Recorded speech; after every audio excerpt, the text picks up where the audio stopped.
안녕하십니까, 강일 원장입니다. 지난번에 삭발에 대해서 이야기를 나누고 오늘은 부분 커버에 대해서 이야기를 나눠보려고 이렇게 찾아왔습니다. 부분 커버의 장단점에 대해서 이야기를 나눠볼 건데요. 여러분들은 부분 커버 하면은 어떤 부분이 제일 궁금하신지 저는 개인적으로 그 부분이 궁금합니다. 본격적으로 이야기를 하기 전에 제가 그 삭발을 잘 하시는 분을 찾아뵙고 인터뷰를 한 적이 있었고, 그리고 부분 커버를 잘 하시는 분을 찾아뵈려고 저 나름대로 도시별로 서칭을 해가지고 찾아본 적이 있었는데, 제가 그때 많은 분들을 찾아보면서 결론을 내렸던 게 있습니다. 뭐냐면, 부분 커버는 실력의 좋고 나쁘고를 진짜 판단하기가 너무 힘들다.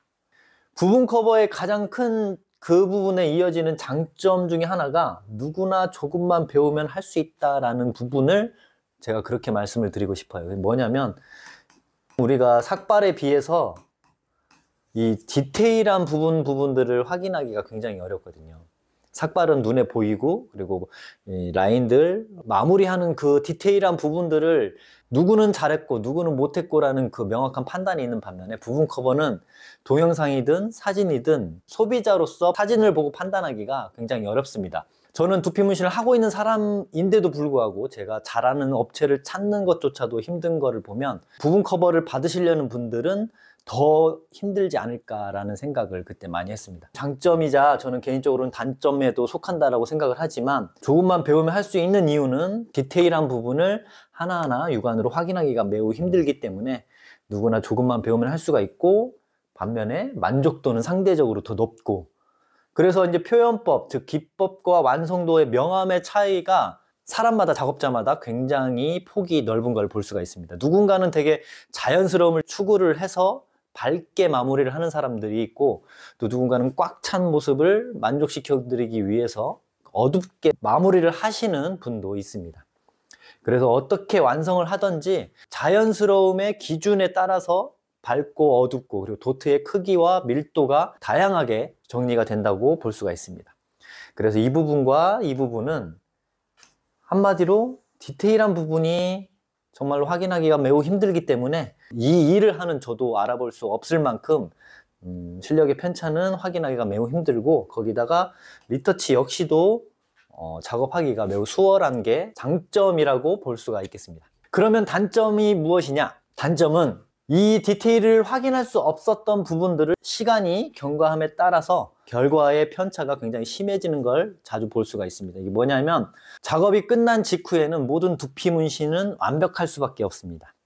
우리가 사진으로 보는 그 순간의 모습은 완벽하게 마무리를 하고 밸런스를 맞추고, 그런 모습을 우리가 사진으로 접하기 때문에 우리가 사진으로 보는 그 모습이 가장 완벽한 모습이고, 그리고 어떤 사람이 더 꼼꼼하고 더 완벽하게 작업을 했는지가 시간에 따라서 편차가 많이 심한 게 저는 개인적으로 단점이라고 생각을 합니다. 그리고 우리 작업자들로서는 작업 시간이 매우 오래 걸려서, 요즘은 그 두피 페인팅이다, 오토다 해가지고 작업들을 많이 하고 작업 시간을 단축을 시키는 것을 볼 수가 있는데, 이것과 일맥상통한 부분이라고 보시면 됩니다.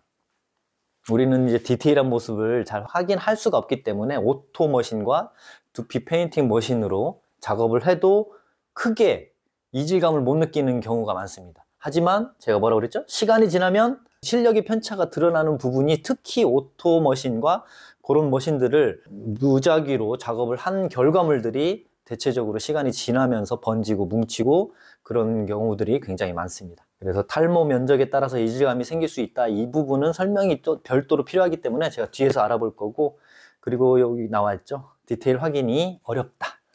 이 부분은 제가 장점이자 단점이다 라고 같은 맥락으로 한번 확인을 하셨으면 좋겠습니다. 탈모가 진행될수록 부자연스럽다는 건 이 부분이랑 뒤에서 한 번 더 확인을 하겠습니다. 자, 그러면 본격적으로 사진을 보면서 설명을 더 드리도록 하겠습니다. 탈모 면적에 따라 이질감이 생길 수 있다, 이런 부분은, 자, 이 부분 같은 경우는 이제 탈모가 진행이 되고 있는 분이고, 이제 좀 시간이 흐르면서 탈모가 더 진행이 될 확률이 굉장히 높으신 분입니다.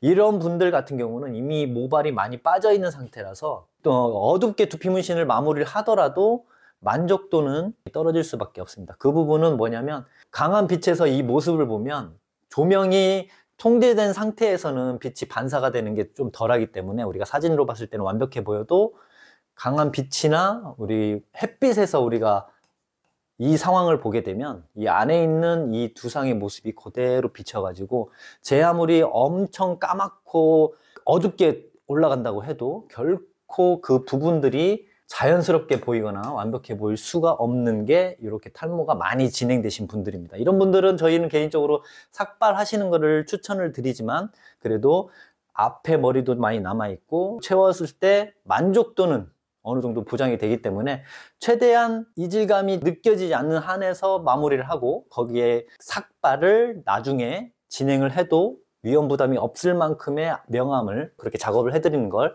추천을 드립니다. 반면에 이제 밑에 분을 보시면 밑에 분은 탈모가 진행되지도 않았고 유전적인 요인도 전혀 없으신 분인데 이런 분 같은 경우는 빨갛게 올라오는 피부랑 하얗게 비치는 그런 게 너무 스트레스다라고 하셔가지고 찾아오신 고객님입니다. 이런 분들 같은 경우는 좀 빽빽하게 채워서 어둡게, 이분보다는 굉장히 어두운 그 밀도거든요. 이런 분들은 어둡게 들어가도 자연스러워 보이는 게 장점입니다. 그래서 이렇게 탈모 면적에 따라서 탈모의 진행도에 따라서 그때그때 적절한 명암과 밀도와 그런 것들을 작업자가 고객님하고 충분한 피드백을 통해서 작업을 할 필요가 있습니다.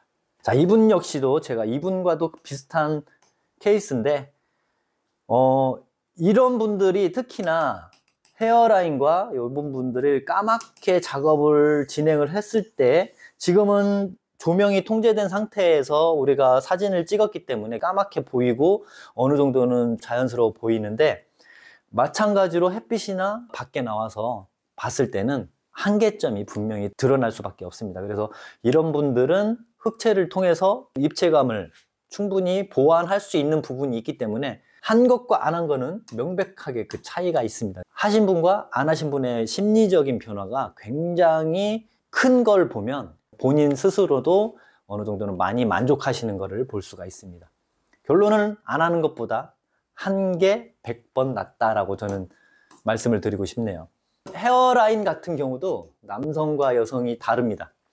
남성분들 같은 경우는 엄청 까맣게 올라가고 좀 굵직굵직한 명암이 들어가도 크게 거부감이 느껴지지 않는 반면에 젊은 여성 같은 경우는 절대 무리해서 어둡게 올라간다든지 굵은 점들로 표현이 들어가서는 안 됩니다.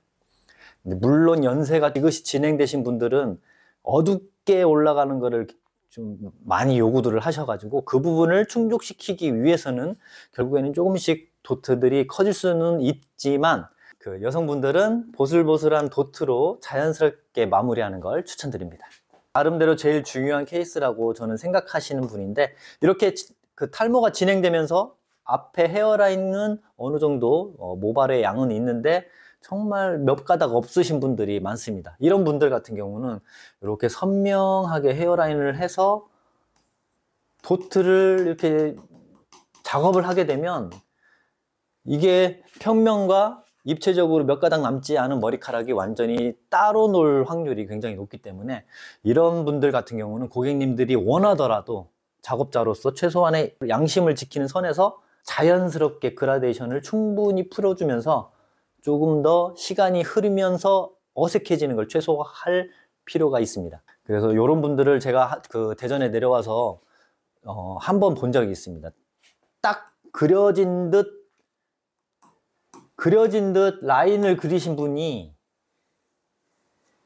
이렇게 헤어라인을 또 예쁘게 잡았으면은 또 더 이질감이 덜했을 수 있는데 그린 듯하게 라인을 그리고 이 앞에 부분까지도 빽빽하게 까맣게 작업을 해버린 나머지 몇 가닥 남지 않은 머리카락이 너무 눈에 띄어가지고 굉장히 보기 싫다라는 느낌이 들 정도로 작업을 하신 분을 본 적이 있어서 그런 분을 보고서 또 한 번 느꼈던 건 절대 고객이 원하는 것과 시간이 지나면서 자연스러운 거에 그 갭은 우리가 작업자로서 그 경각심을 가지고 접근해야 되지 않나라고 생각을 합니다.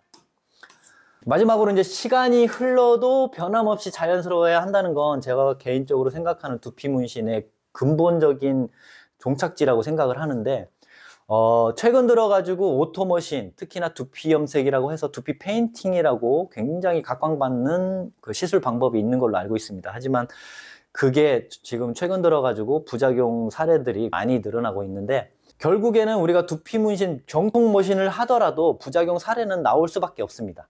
왜냐하면 미숙하신 분들이 시행착오를 겪는 과정에 겪으셨던 그런 부작용 사례일 수도 있고, 경각심 없이 아까 말씀드렸던 것처럼 무리해서 두피 문신을 하신 분들이 시간이 흐르면서 되게 보기 싫게 남는 분들이 많습니다. 그래서 개인적으로는 오토머신을 사용하든 두피 페인팅 그런 머신을 사용하든 충분히 연습을 하시고, 마네킹이든 고무판이든 최소한의 안정적인, 이 정도면 사람한테 해도 되겠구나 라고 본인 스스로가 괜찮겠다 싶으면 안전하게 작업을 해서 부작용 사례가 나오는 거를 좀 최소화했으면 좋겠습니다. 시간이 흘러도 변함없이 자연스러워야 한다는 건 모든 두피 문신의 종착지라고 한 번 더 되새기시고, 두피 문신을 하시려는 분이나 두피 문신을 배우시려는 분이나 이 개념을 꼭 인지하시고 작업을 하셨으면 좋겠습니다. 오늘은 이렇게 부분 커버에 대해서 이야기를 나눠봤고,